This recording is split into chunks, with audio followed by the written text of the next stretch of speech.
Hello, everyone. This is Aaron at Power Popaholic, and I am talking to legendary studio producer, sound man, tour manager, Nitebob.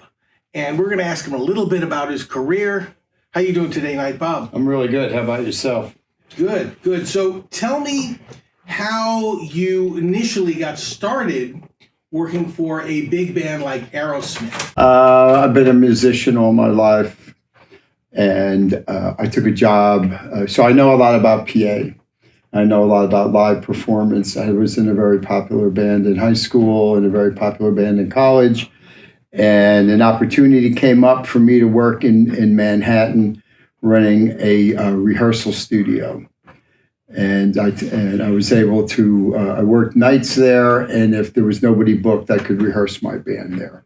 Within the first 2 weeks I was there, I met just about everybody in the music industry, from the New York Dolls to Johnny Winter to the John McLaughlin's Mahavishnu Orchestra, because it was the only place to rehearse in Manhattan.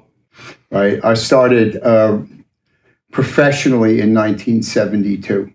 My first real touring stuff was with the Stooges, and then after the Stooges, I went to Emerson, Lake and Palmer, and after Emerson, Lake and Palmer, I went to the New York Dolls. The New York Dolls shared management with Aerosmith, right? So when the Dolls kind of flamed out, I moved over to Aerosmith. How has your jobs changed as your career has grown? I know you started were you starting as a player, as a backup player, or as a roadie? No, I started as a regular guitar player in the band, but I mean, when an opportunity arose to see America on somebody else's ticket, I took it was an opportunity that I decided, I went out and did arenas with a band that was selling lots of tickets, 20,000 seaters, doing a quadraphonic show. And at the time, these English bands, they ruled, the concert scene in America, right? American bands weren't really doing the kind of business, so it was a good opportunity, right? I stayed as a sound, moved forward as a sound engineer. That's what I was. I was a sound engineer for the New York Dolls. I was a sound engineer for Aerosmith, and continued that way. I didn't get into tour management till farther down the line, because at one point doing two jobs became part of the way things worked on certain level of bands, and I wanted to work with some of those bands because I liked what they were doing, and I didn't, in my early days, I really didn't like working for bands that I didn't enjoy their music.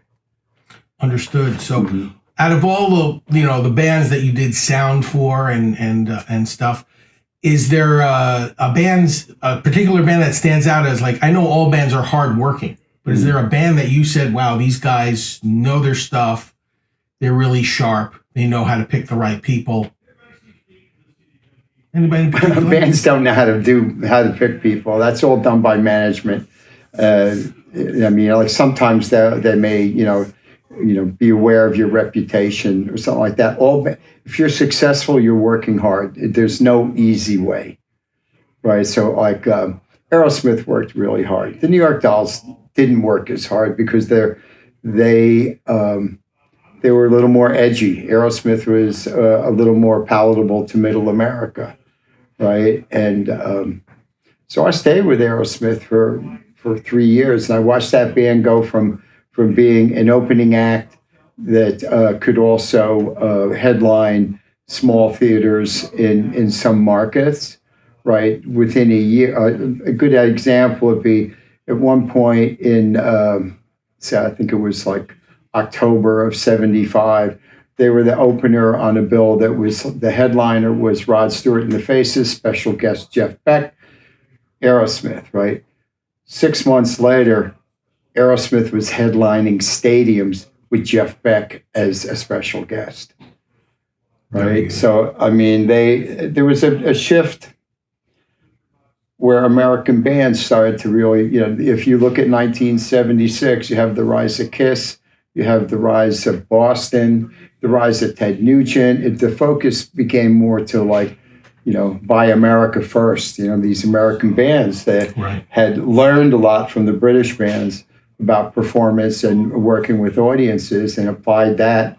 And they worked hard. Nugent worked hard.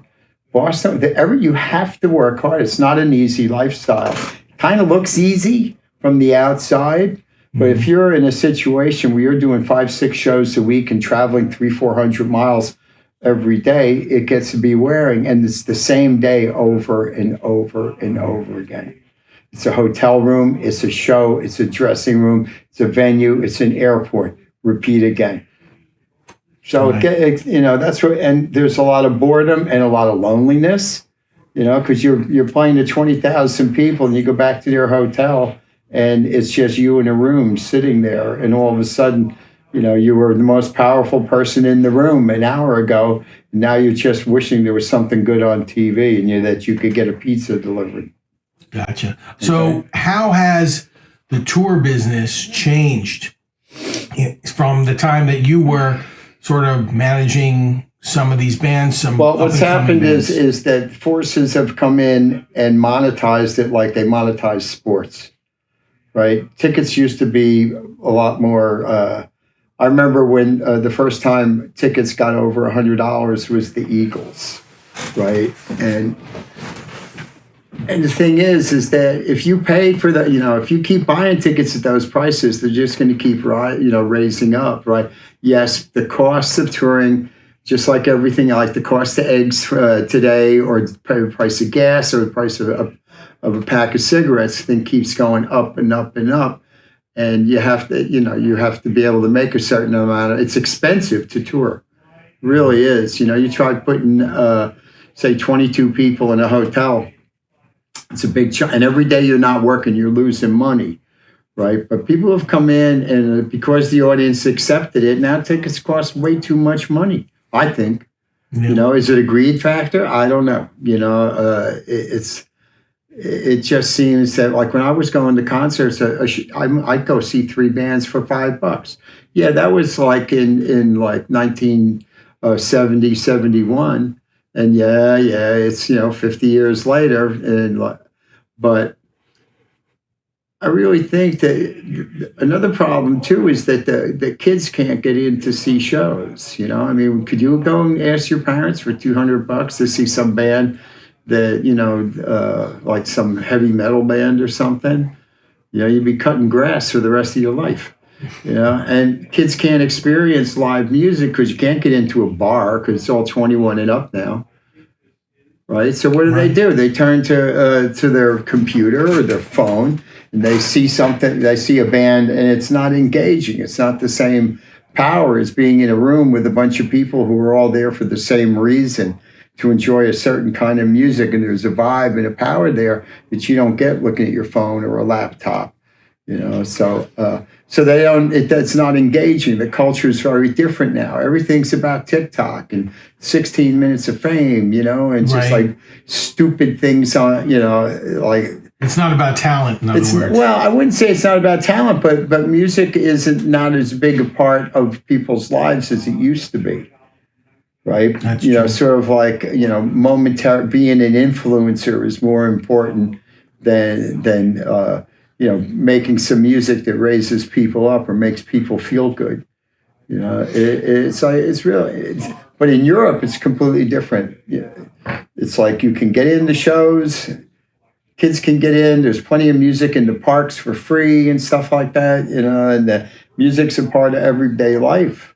I just come back from doing shows in England, in Spain, and in France, and it's so different there, right?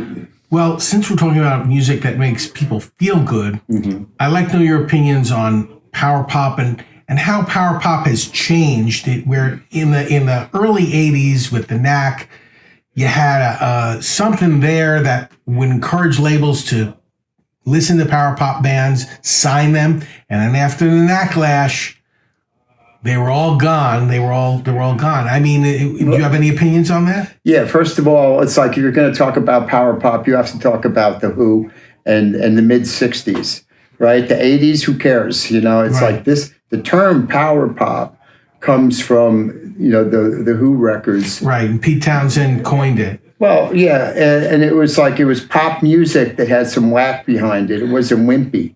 Right. Right. And I would say the closest thing to power pop that you have right now that is palatable to mass amount of people would be Green Day. Green Day is like a power pop band with I would say kind of like, punkish look, right? But you look at their song construction and the way they present themselves to an audience, that's a power pop band. And you mentioned labels. Labels don't really have any power anymore, because nobody needs them. Nobody does physical product anymore except little bands, right? Well, everybody does the streaming thing, and the bands don't really make that much money from it. So in a way, it's a weeding out process, because all of a sudden having a career in the music business is incredibly difficult if you're not a heritage band or a singing, dancing, 20-year-old woman. Who are your favorite bands other than Green Day, as far as you think bands that make a statement, that say something? A lot of bands. Alejandro Escovedo, right? This guy's been around since the late 70s. He's made tons of records, and they all have something to say, right? He had a band called the True Believers. He had a band called Buick McCain, right? Constantly evolving and changing and bringing music that makes you stop and think, as well as sing along to to the bits. Because people like songs with happy choruses, and it makes you forget about your problems. It's if you look nowadays, everything is split up. You have there's nothing wrong with big pop. There's nothing. To me, it's like Taylor Swift. If she can reach all those people and fill stadiums, bravo. You know what I mean? It's like you're reaching a lot of people and a lot of women. But the future, who knows what there'll always be a need for music.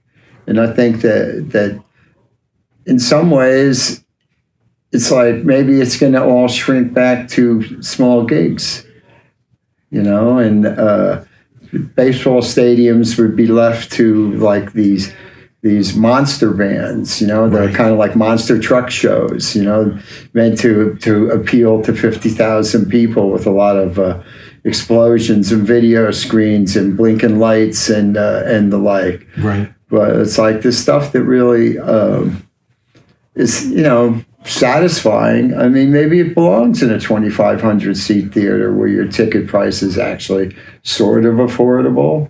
Yep. Come on, man. People ask like $1,000 for tickets. I don't think there's any band that's worth $1,000. That's money, the average person, that's money that would much rather be spent somewhere else. So, Bob, what other bands have you done a lot of work with, spent a lot of time with? It's kind of like it's easier to list the bands I haven't worked with. Oh, I spent some bands I spent a lot of time with. I spent 12 years with Steely Dan, 8 years with Aerosmith, 5 years with Ted Nugent, right? Some people, I did REM, I did Faster Pussycat, I did runs in Vegas with Linda Carter, who was Wonder Woman on TV, who was a fantastic singer. Linda Eder, who was the female lead on Broadway in Jekyll and Hyde, who was another fantastic singer, and it's fun to work in different genres. Not everything is screaming guitars, let's say kind of suspended adolescence bands, where it's just angry about life, and you want to have, there's more emotions and more things in life than anger. Right. So I like to work with people with good songs and people who engage the audience. And it's like the list goes on and on and on, The band you spent the most time with, it sounds like it was Steely Dan? Well, yeah, I spent like 10 years. But at the same time, Steely Dan wasn't every, that was a long-term project, but there were times when they're inactive and I'd go out with other bands. I spent some time doing tribute bands because it was fun, It's like there were, people want to hear. I did 60 shows with this Queen tribute band, right? And every night it was a show full of hits that people liked. And it was an affordable way to experience that music, right? And people would tell me every night that, like, this is so much better than having to pay $400 to see the drummer and the guitar player and some substitute singer and a bunch of video screens and blinky lights and all that. Because people want to, it's entertainment and all that, but a lot of times it should be about the music and not, just like trying to compete with Katy Perry or compete with an Ariana Grande kind of Disney on Ice show. And there's nothing wrong with that either, because, that appeals to a certain, certain frame of the audience, Right. So, like, as you watch some of these bands progress, is there something that they taught you in their work ethic and process that you learned over the years? Yeah, don't let the money, become the priority. Because usually when the money kicks in, that's when the trouble starts. Right? I'm serious, What happens is that those who write the songs make more money than those who don't. And then there becomes like a not a balance, right? And then some people go, well, maybe you should split the songs equally. And then you have people go like, man, I work really hard, and the drummer doesn't do anything, and he gets a fifth or a fourth, right. And the money thing becomes, it's a greed factor, I guess. It happens to everybody. When the money kicks in, that's when the trouble starts. But nowadays, you don't have to worry about that problem very much, because there's really like a 92% failure rate with most bands. You'd make more money if you worked for the post office.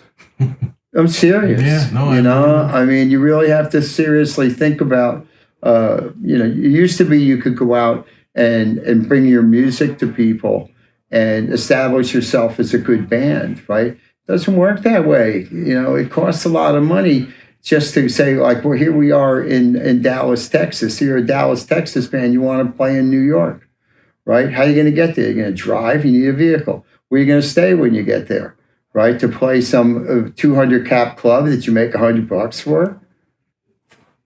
Do you build an audience? I don't know. It's like that's where people have to embrace social media and try and build yourself an audience. So you have to be honest and engaging with people, because a lot of people can tell when you're being fake. When you're trying to hustle somebody. And don't sell the audience short. That's what I would say, to a band, right? Learn to be entertaining, learn to be able to stop and start at the same time. Most bands can't do that. You have to be good. And what is good, right? You have to be engaging. You have to be entertaining. You just can't stand, there's a lot of people, there's a lot of things clamoring for people's attention. It was very different before the internet came in, right? Now you have access to every song ever made for like $6 a month, right? Why would you buy some band's record when you can access it any time of the day or night on your phone? Awesome. You know what I'm saying? Yeah. So awesome. It's a very tough road. All right. Mm-hmm. Thank you so much, Bob. No worries, Aaron. I appreciate the interview. Thank you so much. And if you get hate mail, don't tell me. Don't worry. We'll keep it a secret from you. Well, I piss a lot of people off all the time. That's a good thing. Well, yeah. Sometimes. Someone's got to do it. Yeah. Right?